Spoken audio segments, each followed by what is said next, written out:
And we're live. Welcome back to the Raw Food Health Empowerment Show. I'm here, of course, with my mom, my very special guest. Mom, thanks for joining us today. You're welcome. And Glad to today, be. I'm sorry. Oh, glad to be here. Yeah. Today, we're talking about healing in communities, specifically how churches can be powerful spaces for improving both physical and mental health using a trauma informed lifestyle medicine based group coaching model. Ma, before we dive in, could you share a little bit about your background with church life and how faith has shaped your life? Um, mm, without my community of faith, I don't know where my life would be today or how my life would be directed. I look forward of meeting my church sisters and brothers on Sundays. It's really something special to look forward to worship with them and so. So yes, it had changed my life immensely, I should say. It taught me how to love more, to be calmer, to give more, because it teaches the life of Jesus, and that's how Jesus wants us to be. So, yes, that's how my life been changed gradually, not Mm-hmm. suddenly, but gradually, because I've been that way from I was a very tender age, very very young, you know. But between the period of being very young at that age to about I would say when I got back in the faith strongly is when you were a little toddler. That's when I got back in the faith because I really wanted to grow you up in the love of Jesus, you know, not something dramatic like what I went through. Because I went to a Pentecostal church, and not that it wasn't good, but it's for me it wasn't good for young people because of the way they see God in a very rigid way. But I wanted to grow up in the love of Jesus, and you grow along with that until now. And watching you is like looking at myself. So yes, the community of faith helps a lot.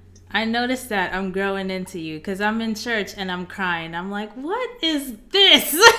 you know? ah!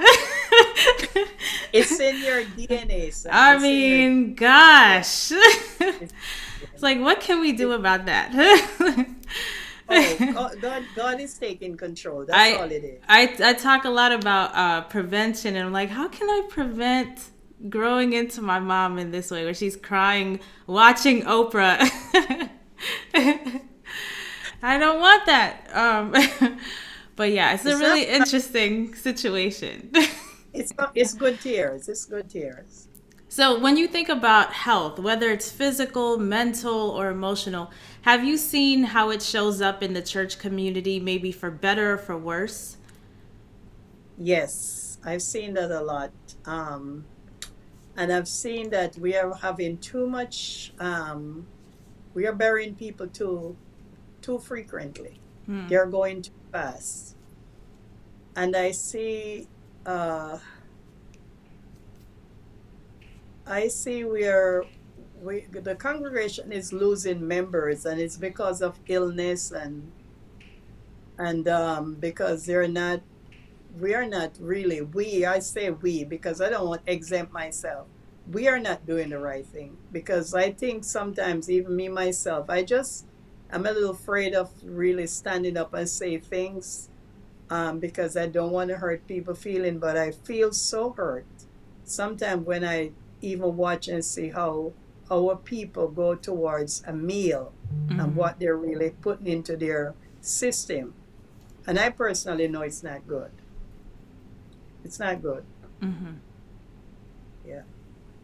And I know, like, when we get into a healthy eating lifestyle, like, especially from our story, where it came from trauma, of losing the matriarch, a very revered, dearly loved person, due to something that was preventable and reversible so easily with a dietary change.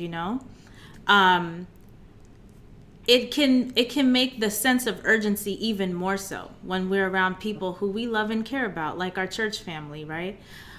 this thing, though, when it comes to food, is very similar to some of the other lifestyle, because food alone is not really going to save us. I mean, with type 2 diabetes, definitely the science says food alone, right?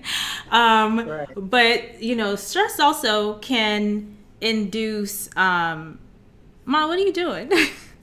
I got to change this because I just realized that this thing is going out. So I'm Is putting gonna it on. die? Yeah. Okay, cool. I'm gonna, So what do I do? Okay, no, you're okay. all right, so just to make sure that we don't have any disturbance on the live feed, I'm just gonna switch scenes for a while we get Mom back on here. So give us just a moment as we get ourselves back together here. Thank you for your patience. Oh, nope, Mom.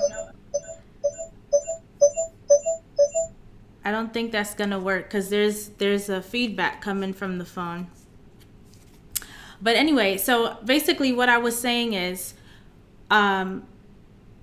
when we talk about prevention, we really need to be looking at lifestyle medicine, right? And I appreciate you, Mom, for setting the groundwork around that when it comes to, the church and how the meaning it has for a lot of us who are raised in the church, right? You already have a built-in family, people you love and care for.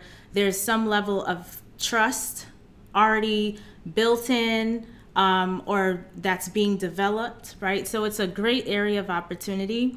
And really what we should be pushing in these spaces is lifestyle medicine. So I'm a member of the American College of Lifestyle Medicine. Lifestyle medicine is an evidence-based medical approach that focuses on preventing, treating, and often reversing chronic diseases by encouraging healthy lifestyle choices.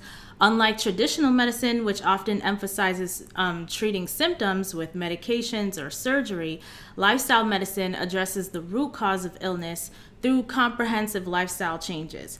And so in the American College of Lifestyle Medicine, there's 6 pillars to it. So the first one, of course, is nutrition.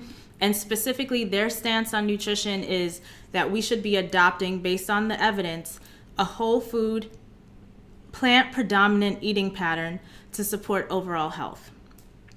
We also need physical activity that we engage in regularly to maintain cardiovascular health, muscle strength, and overall well-being. And of course, my little spin on it, as someone who's definitely brain health focused, physical activity is an absolute must. Then the third pillar, restorative sleep. Number 4, stress management. 5, avoidance of risky substances. This basically looks like eliminating the use of tobacco, alcohol, and other harmful substances. And finally, number 6, positive social connections. And this is where the church really is a great community, an area of opportunity for a lot of health work to happen. Because remember, the church is a nonprofit. It's a 501c3 tax exempt institution. It is getting the government benefit of not having to pay taxes. Plus, all of the members in the community are putting their money in with the mission of the church, right? And in that mission, actually taking care of the one vessel that God has given us to maneuver this earth, it seems to make sense, right? That this should be a priority in all churches. There's a study that was just published by one of my colleagues who is also a member of the American College of Lifestyle Medicine. And I put the link to the study in the description to this video. So wherever you're watching it, whether it be LinkedIn, Facebook, or YouTube, you'll see that in the description to this video. They did a study and they did a trauma-informed group coaching model. So I want to talk about what trauma-informed group coaching is before we go into the study. Trauma-informed group coaching is an approach that integrates an understanding of trauma's impact into the coaching process. And this is important because later I want to talk about some of the things that health conscious vegans have dealt with their family members, health conscious eaters in the church are dealing with with some of their church family members, issues of like defense mechanisms when you bring up healthy stuff, right? Sometimes that comes from a, a mental health kind of friction or disturbance. Okay, so I'm gonna explain that more later, but having a trauma-informed lens, right, when you're coming into this work is really important because you don't know the experiences people have had coming into it. So I always talk about the story of like how I got into this industry.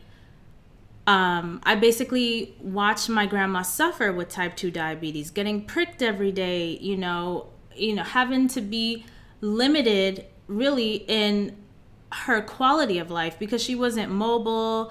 She couldn't really choose the foods that she wanted to eat, right? All of that was pretty much prepared for her and chosen for her. So she didn't have much agency. And to me, freedom is a high value for me. So that's like one thing I don't want to experience. And then so after like, a long period of this, right? Years, over a decade of this, to then have, get upgraded basically to an even longer needle that she had to inject into her stomach because her pancreas could no longer produce insulin or enough insulin. And then eventually her toe turned black and she, instead of her getting an amputation, they felt like that wouldn't be beneficial. They instead sent her home on hospice care. And then she died 2 weeks after that, right? So, the whole thing was like, okay, food is not worth it. It was a very traumatic experience. I come from a very large family, lots of cousins, and I'm watching at the funeral, everybody deal with the grieving process. I remember my grandma's last days in the living room on the gurney, who was there in the room. I remember all those people. And we all witnessed this, and yet we all came out of it differently. We all decided to do different things. Some people went and got tattoos, and some of us changed our diets. We had very different responses to this same situation. We all experienced a collective trauma and we had different responses, right? And this is, I think, important to know. Like, I didn't understand this for so long, but I think it's important we educate, and also, for us as health conscious beings, as we're out here trying to evangelize health in our communities, it's important for us to know so that we don't really take things personally when people are rebuffing our efforts to help them, right? Because that comes from a place of sometimes deep hurt. They're not living up to their own expectations, things like this, right? So I can break that down a little more, but having that kind of trauma-informed lens allows you to have a little bit more empathy, especially when you're in this group setting, right? So it basically acknowledges, trauma-informed group coaching acknowledges the participants may have experienced various forms of trauma, and emphasizes creating a safe, supportive, and non-judgmental environment to foster healing and personal growth. Not everybody responds the same, right? So we want to create a safe space for people who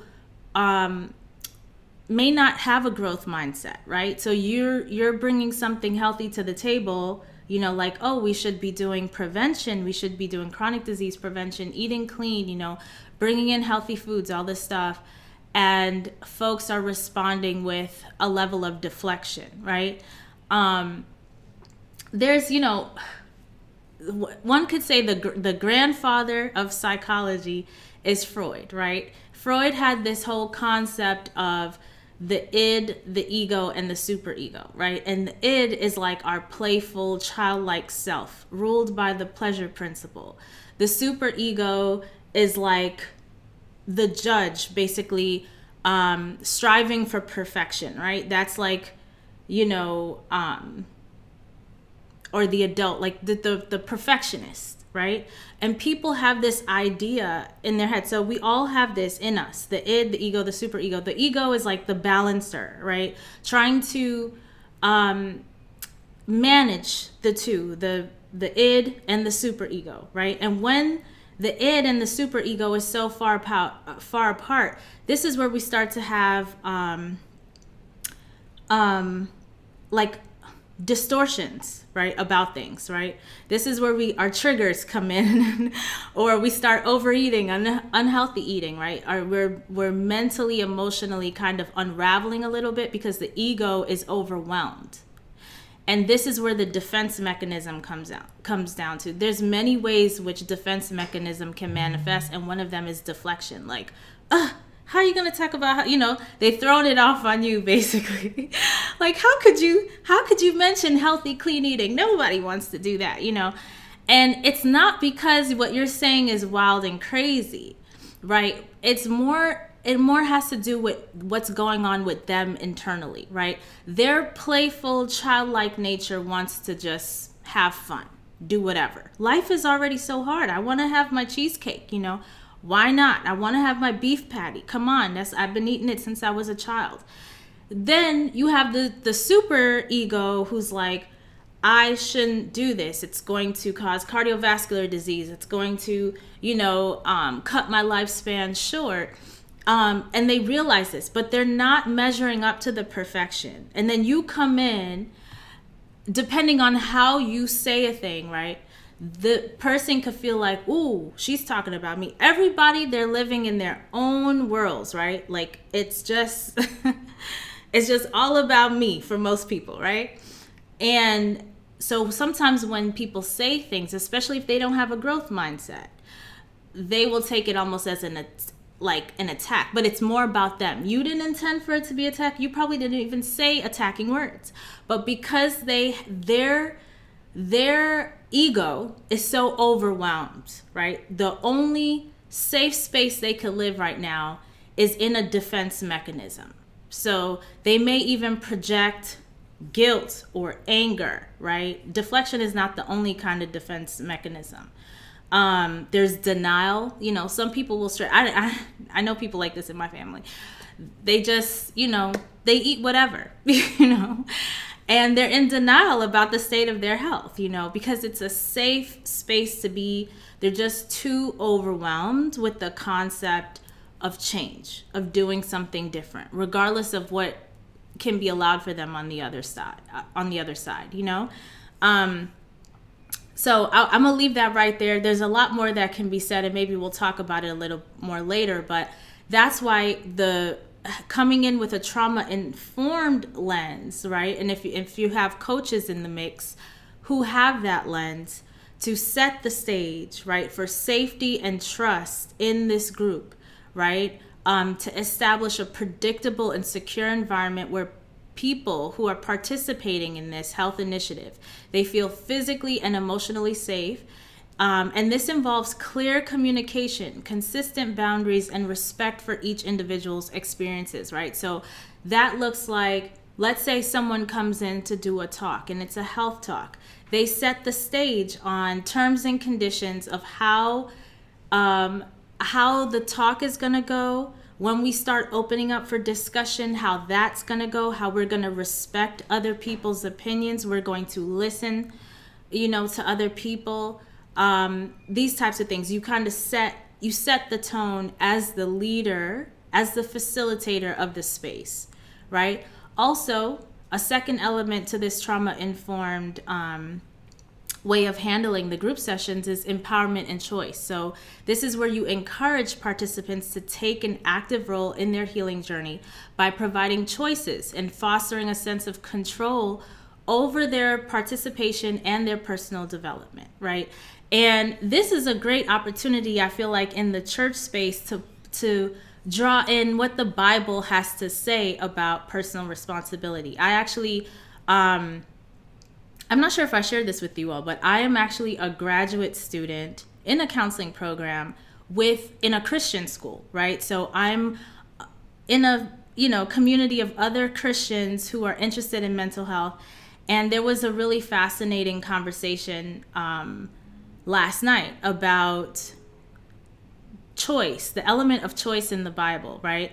How, there's kind of like this confusion among Christians about, is there choice, is there not choice? Because God has sovereignty over us, and yet, we say there's choice. And then there's this woman in my class who basically broke down, God of the Old Testament, and then Jesus comes and creates a new covenant, and we have choice.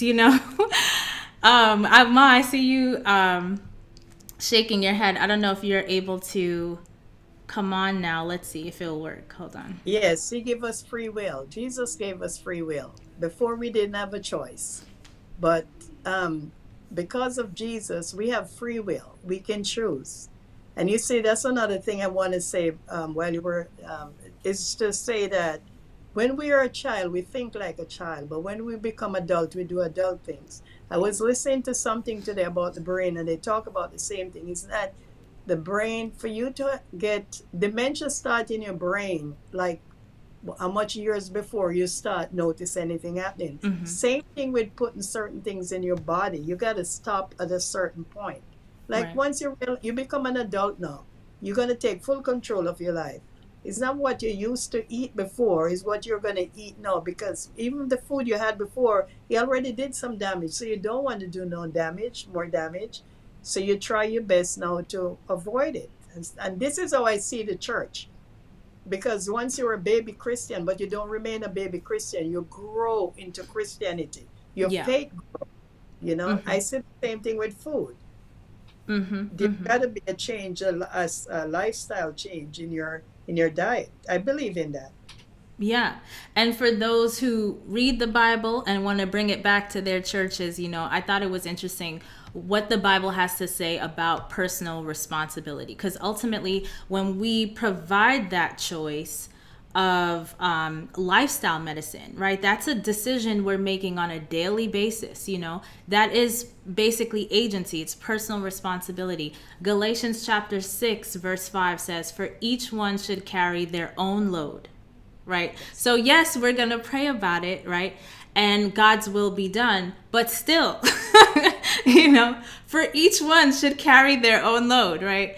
It's still like we need to do something, right? James chapter 1, verse 22, he says, "But be doers of the word and not hearers only, deceiving yourselves," right? So it's like you can't know that you can actually prevent or halt a dementia diagnosis and not do what's necessary to do that. You know what I'm saying? Because it's like you're knowing and not doing, you're deceiving yourself. Exactly. Proverbs chapter 6, verses 6 through 8 says, "Go to the ant, you sluggard. Consider its ways and be wise.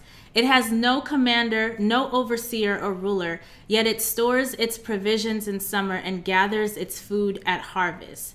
Now, I like this analogy because ants they're communal beings. Like when they get together, there's nothing they can't do, nothing they can't lift.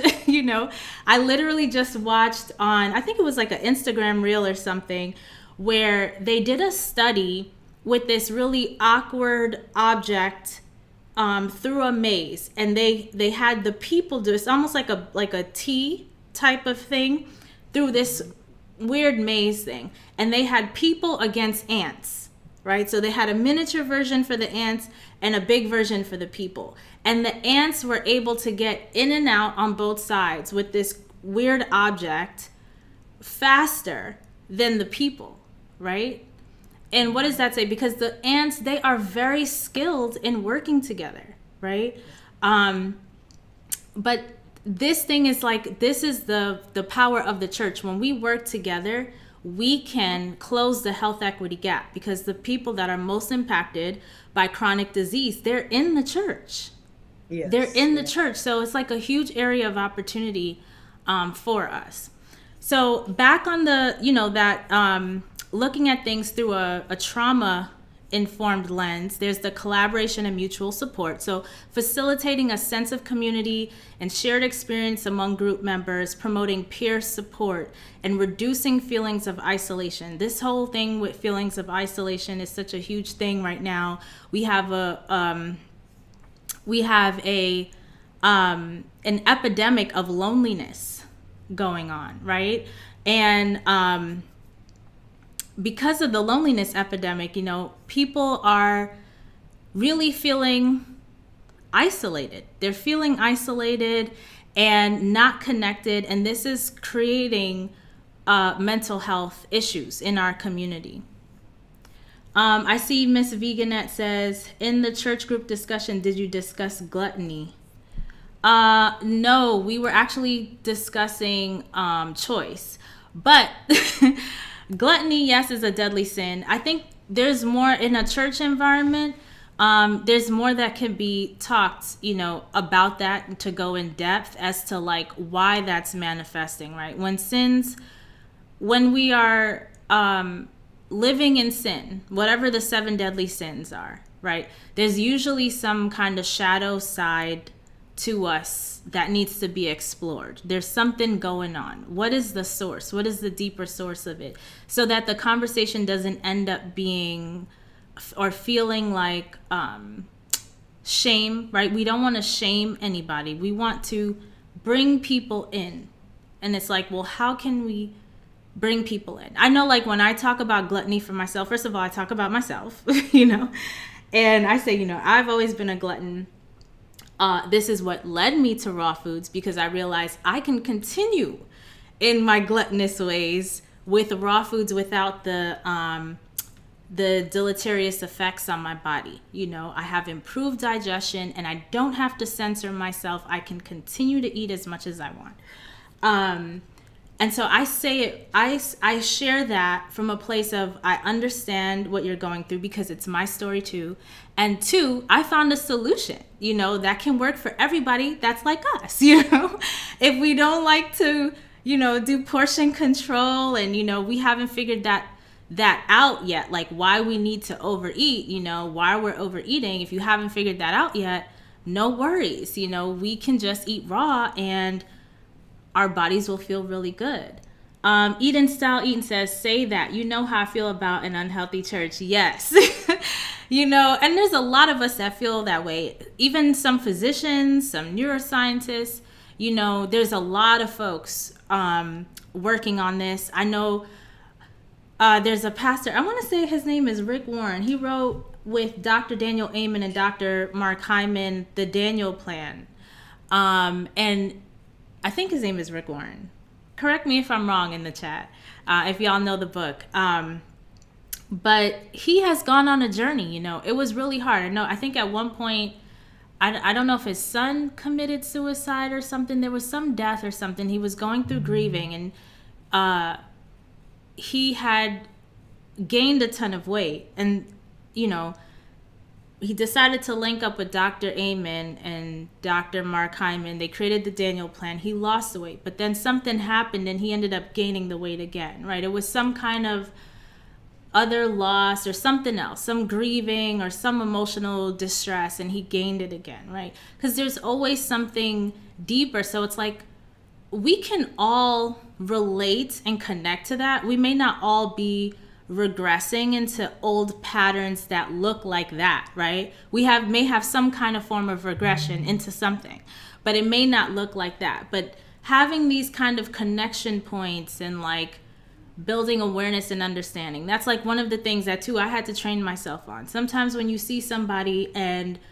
you see them making unhealthy choices, thinking deeper than like, oh man, why are they, doing this to themselves or whatever. It's like, well, it's not so much that. It's like, what happened to you that is leading you to this, Because I think at this point, most people are aware that, a lot of the foods they're eating is self-destructive, And then the cultural sensitivity part. This one is very important, right? It's really important. So like if you're in a a West Indian church, for example, right? It's predominantly West Indian. You as a West Indian person can speak to your own personal experience and connect better than maybe somebody coming from another culture, where people can just quickly dismiss them, right? Having that cultural sensitivity, it helps to, recognize and respect diverse backgrounds and experiences. It doesn't really mean that folks outside the community can't connect with that community. It just makes it a little bit harder. But if you have some understanding about the community, then that's a connection point. Yeah, Eden says we have to ask the deeper questions. Absolutely. And just have a little bit more empathy. For some of us, a lot of us who are on the other side of this lifestyle, right? We're doing it. We've been doing it for a long time. It was probably really easy. I always, acknowledge the fact that when I changed, first of all, I had a traumatic event that touched me and basically lodged itself into the emotional centers of my brain at a time when my brain hadn't finished developing yet, right? I lost my grandmother. I was 18 at the time. And for a woman, our brains don't finish developing until the age of 25. So my brain is still getting cooked, okay? And this traumatic thing was pretty much baked in. And it hit me intellectually and emotionally. And so I was very much open when the information came that this actually could have been avoided in 2 weeks. That's impactful. That's, very impactful. And my husband was also on the journey with me. So I had support. It wasn't like I was in a relationship with someone doing the opposite and pulling me away. Because I've talked to people like that before. My husband wants me to eat chicken and, now there's contention in the relationship. I didn't have that. Right. And then from that, from our union and our conviction in what we were doing, we became a magnet for the parents now to get on board and other people to get on board, and then building businesses. Now we have community we're creating. So it's like, for me, I didn't experience a lot of what I see some folks going through, where there's no support with the partner. There's no support in the home. They have kids and, it's a new thing for them, and they're trying to feed their kids, so there's another dynamic to it that is creating some difficulty. And we know in our churches, mental health is a concern, whether people want to admit that or not. But 50% of the population is going to have a mental disturbance at some point in time. That's just a known fact. And we see it in the church. we see it in the church, right? It's a known thing. We also know that chronic disease is affecting people in our church, right? Chronic disease looks like obesity, diabetes, hypertension, even dementia. So it's a great, opportunity to do this work. Especially, I just want to emphasize, the church is a nonprofit organization, tax exempt, okay? So they have the infrastructure to create programs, to get grant funding, to do things. And this study in particular, what I'm saying, I'm pointing to the fact that what we're talking about here is not just airy-fairy, it is evidence-based, okay? So researchers, they wanted to see if a special kind of health program could help people who are going through tough times feel better both mentally and physically. And the program was based on the healthy lifestyle habits, right, that we discussed, right? Lifestyle medicine. And it was led by community coaches who understand trauma and how it affects people. So how they did the study, they basically had over 700 low-income adults who joined this free program, right? And that's why I mentioned the fact that, the church is a nonprofit, right? They can get grant funding, plus they have money coming in from the parishioners. So they can finance free health programming for folks who may not be able to afford working with a coach one-on-one, because that is a premium service, right? So anyway, back to this study. Over 700 low-income adults joined this free program through community health clinics They met once a week for 3 months in group sessions that lasted about an hour and a half to 2 hours. Every month, they answered surveys about how they were feeling, like depression or anxiety, how lonely they felt, what they were eating, and how much they were exercising. Some questions were multiple choice, and some let them write in their own words, right? So what ended up happening, the outcomes of this study was people felt less depressed, anxious, and lonely. They also ate more fruits and vegetables and exercised more. And that's really what we're trying to accomplish with any of our health initiatives. We're not necessarily going to have folks make a complete 180. We love when that happens, right? But for most people, it's just making an incremental change, right? That is monumental for a lot of folks, right? Because there's just so much, the burden of life is on them. And to make this one change, it took a lot of energy and effort, right? So, and we want to uplift them for that because it does make a big impact to their health outcomes. When researchers looked at the written responses, they found that people felt supported, connected, and part of a community, which helped them stick with the healthy changes. And this is through clinics, right? So these are strangers brought together through clinics. And it's like, well, if you brought this same model into the church where people already know, you're basically like a family already. And you can bring in the Bible, right? What God has to say about taking care of this vessel, this gift that he has given us, right? I hear church folks saying, I give God thanks when I wake up that, I'm in the land of the living. You hear church people say that all the time. They're so happy and blessed and grateful to be alive, right? We want to keep that going, right? We don't want to eat death, right? We don't want to sit ourselves to death, right? We don't want to stay up all hours of the night and basically deteriorate our brains so we become monsters to the people we love. Because this is what's happening in our communities, and this can all be prevented. So what this study showed is that group health programs, they work well for people who are often left out of the healthcare system, right? Because healthcare is expensive. And, healthcare for the most part, for most people, they're not given the options. Everything is like a pill, this, pill, that, pill, that. And all these pills, they have side effects, and they're slowly deteriorating the body. Whereas, we have the opportunity to do things that can build the body up, right? Strengthen the muscles, lubricate the joints, things like this, right? And this work, it helped these folks feel better mentally, make healthier choices, and the sense of belonging and mutual support in the group was a big part of the success. This is really what's needed in this modern time right now, are people getting together. And I know it seems easier to do this on your own, right? But we live in community. We're communal beings. Just like the ants. Sometimes you'll see ants because, sometimes they get into the kitchen and they're around the sink and stuff. So I kind of see how they operate.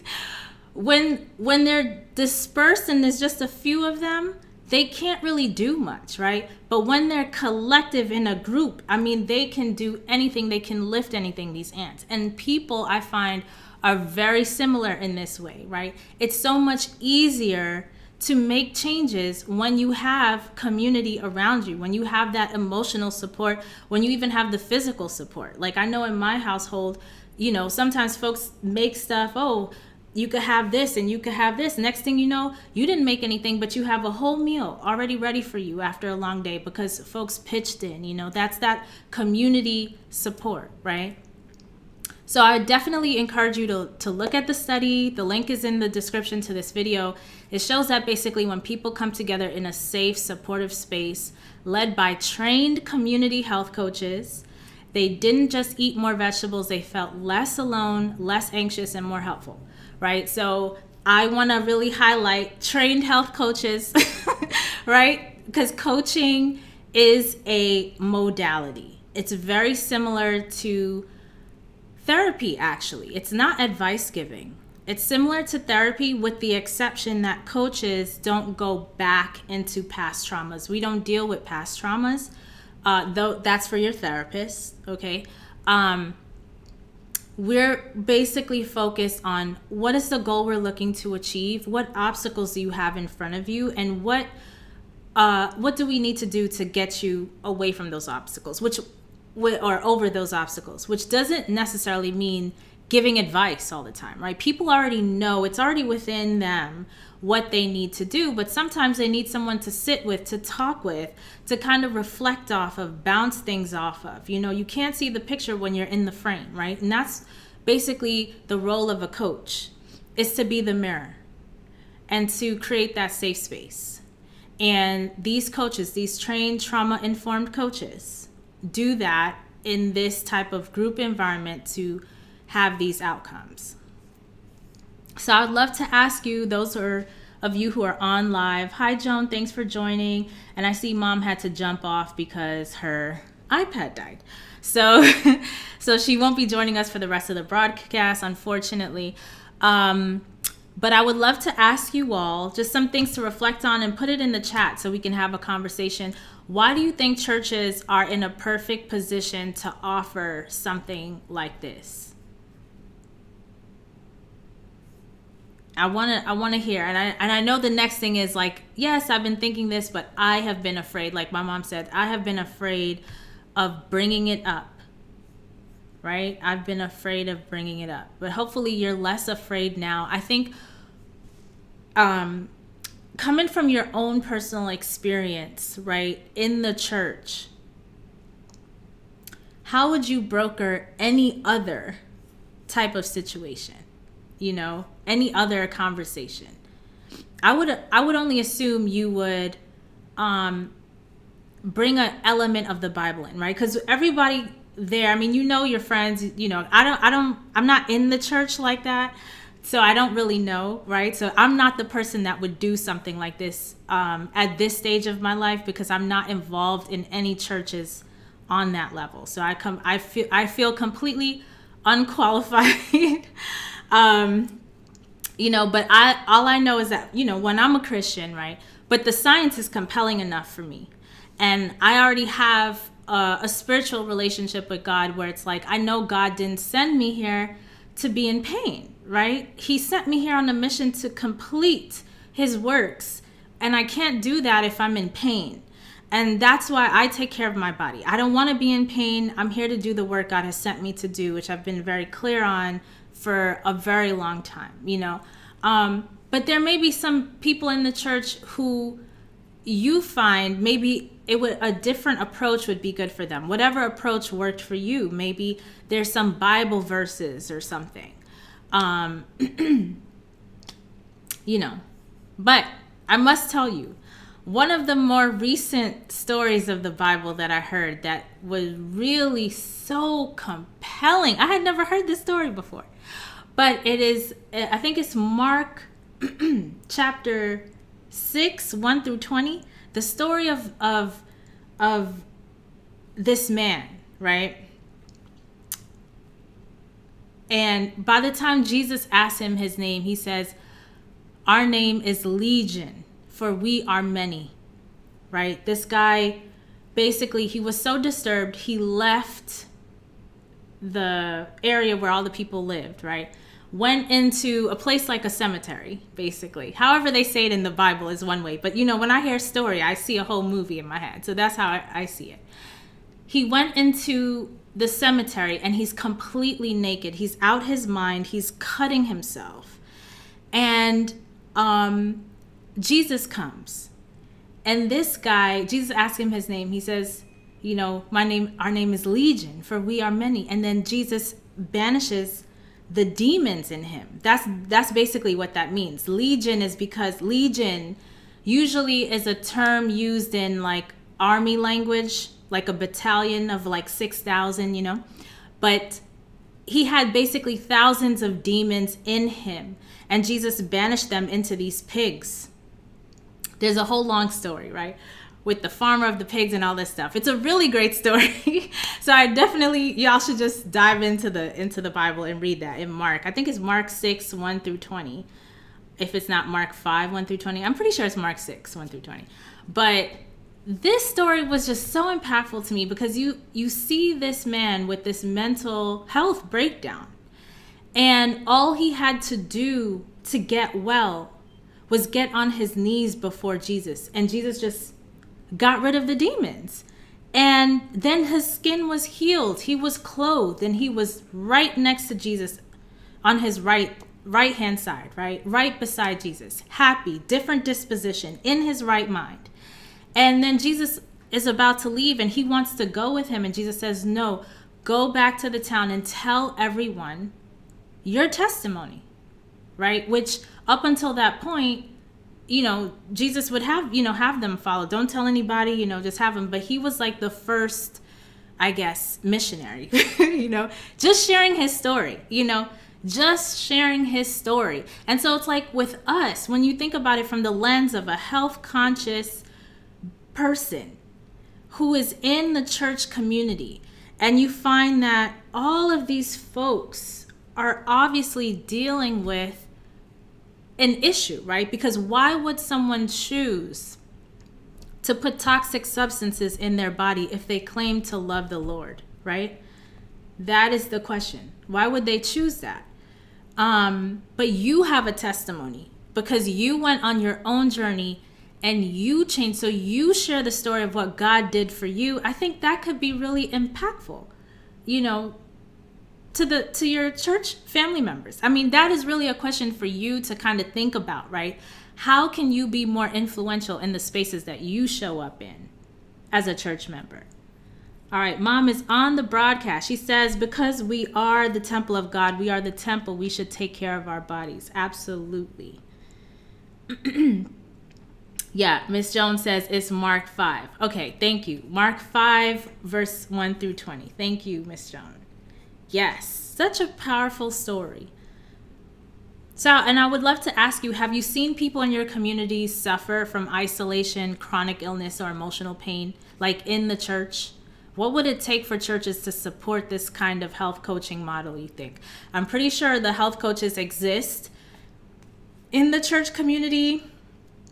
And I understand because I've had this conversation with some folks already about credentials. When it comes to getting a qualified health coach, you can look for a national board certified health and wellness coach. I am nationally board certified. We have continuing education credits we have to do to keep our credential, right?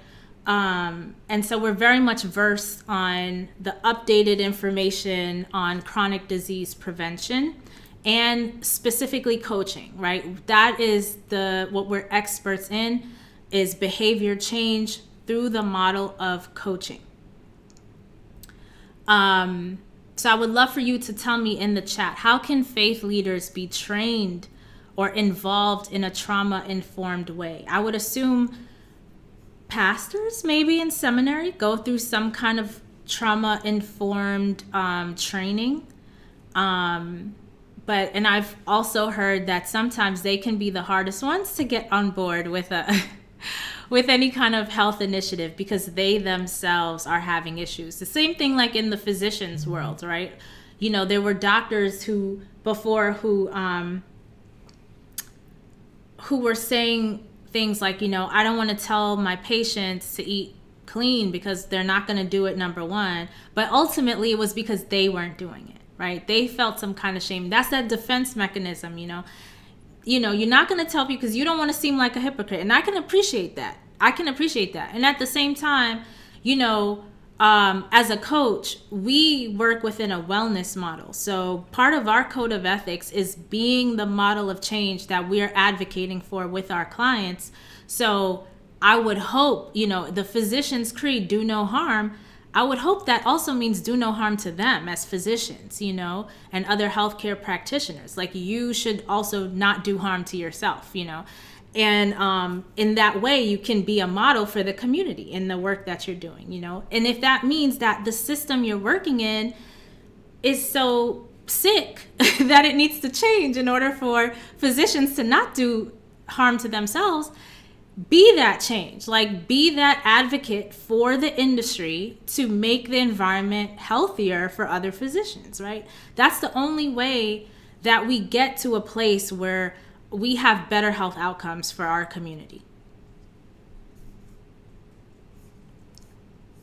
So I know a lot of you have been joining us live. Thank you so much for joining the broadcast. We've just been talking about, how to really create an inclusive, health promoting environment in our church communities. It's a huge area of opportunity to close the health equity gaps. We talked about some of the defense mechanisms folks may have when you bring up, healthy eating, things like deflection, denial, even projection, right? Where they project their own guilt and shame onto you, framing you as the problem, right? Because they don't want to deal with their stuff, right? Even displacement. They might have some unrelated frustration, right? And they take it out on you. All of these are defense mechanisms because they're not living up to their own ideal for whatever reason, right? When you develop this safe space, doing this health initiative, you may find out more about these folks if they're willing and open to share, and you may discover as you peel back the layers, right? Because we're all like onions in that way. You get to the core and kind of find out, where is this defense coming from, right? It's a self-protection mechanism. And I know for you, getting hit by it, right? You feel like, oh, they are attacking me, I'm trying to help them and they're attacking me, but it's not really about you. It's all about them, right? So you can just sit. This is why Jesus is the G we should all be striving for, right? Because when Jesus walks up into the room, he knows he's dealing with folks who are not perfect, because he's the only one that's perfect, right? There's no perfection here, right? We're not perfect as health conscious people, nor are any of these other people we're trying to help, right? To eat cleaner. So when folks are acting in a way that you don't understand, instead of first thinking they're attacking me, breathe through it. Sit in that space, right? Where you could calm yourself down, right? Self-regulate, and then you can start to think, well, what happened to this person? Why they feel the need to react in this way? Because it's all about them. It's all about the story they have playing in their head. All right. So, I think that's all I really wanted to get across from the study, right? The study, make sure you read it. You could pass it around, share it with folks, right? This is not just something pulled out of thin air. This is an actual study that was published by a colleague who is also a member of the American College of Lifestyle Medicine. And in this study, we showed that, the researchers showed that they had decrease in depression and anxiety, more movement, better eating habits. People felt seen, heard, and valued. And so to me, when I read something like this, I'm thinking healthier, stronger communities, more cohesive communities, right? Better well-being, longevity. We talk about blue zones all the time. We can create blue zones within our own communities, with our own advocacy, our own health initiatives. And the church is a great place to do that because the church is a nonprofit, tax-exempt organization, okay? A nonprofit, tax-exempt organization, which means all taxpayers contribute to this, and all taxpayers are paying for the chronic disease epidemic we have in this country. So from a financial standpoint, we should all be motivated. And there's also the motivation of just, being of service in your community. If God put that calling on your heart to be a leader, right? To just be an evangelist, to share your story like Legion. Because when you read the book that Joan mentioned, it's Mark 5, okay? So don't mess up and follow me and go to Mark 6. It's actually Mark 5, verse 1 through 20. If you read on in Mark about this man, I think it's Galilee. Is it Galilee? There's something that Joan told me, because Joan, obviously, the Bible better than I do, right?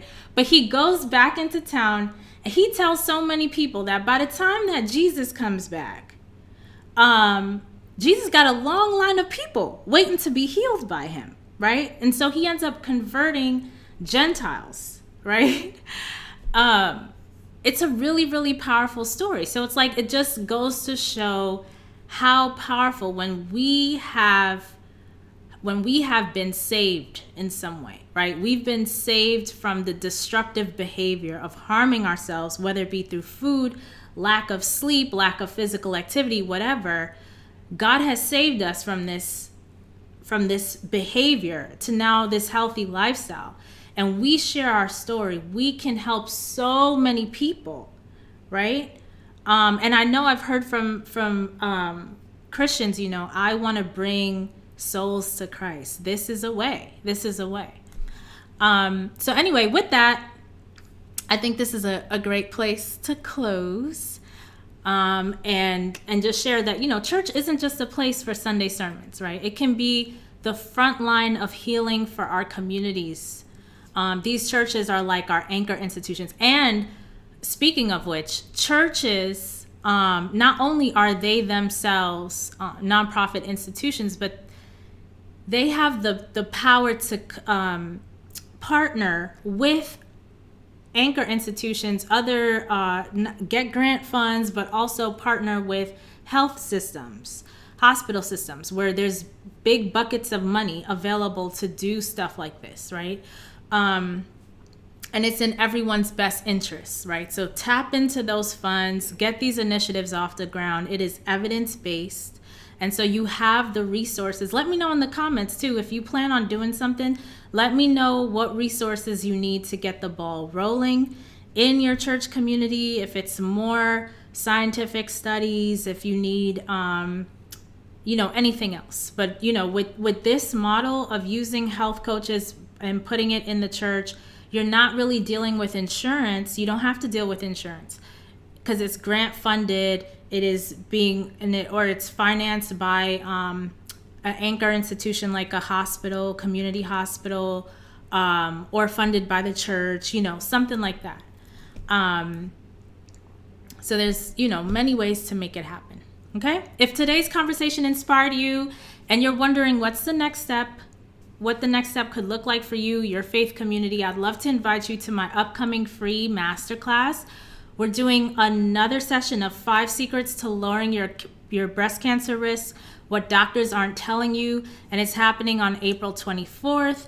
We'll dive deep into how lifestyle medicine can be a game changer, especially for women who want to take charge of their health with the knowledge and faith on their side. And definitely faith is a part of this journey as spiritual beings on this planet, right? So this is a perfect opportunity for church health ministries, women's groups, and even caregivers to come together and learn practical tools that can save lives. So if you are interested, the link for the registration for that is in the description to this video. If you're a pastor, ministry leader, or just someone who cares, let's talk. Let's have a conversation. I could connect you with some people who are doing some innovative, awesome things. We have conferences. I have a community, a tribe of folks who are all interested in closing the health equity gap, right? So this model, I think, could be really a breakthrough for your church community and be just what you're looking for if you're interested. So definitely reach out to me, rawfoodmealplanner.com. Yes, Miss Jones, she got into her Bible. She said Decapolis, Galilee. Yes, that's exactly the place. Yes. That story is an amazing story. Such an amazing story. Such a great example for all of us. Anyway, thank you all for joining in, for tuning in live. And for those of you who are watching the replay, I appreciate you and have a blessed day.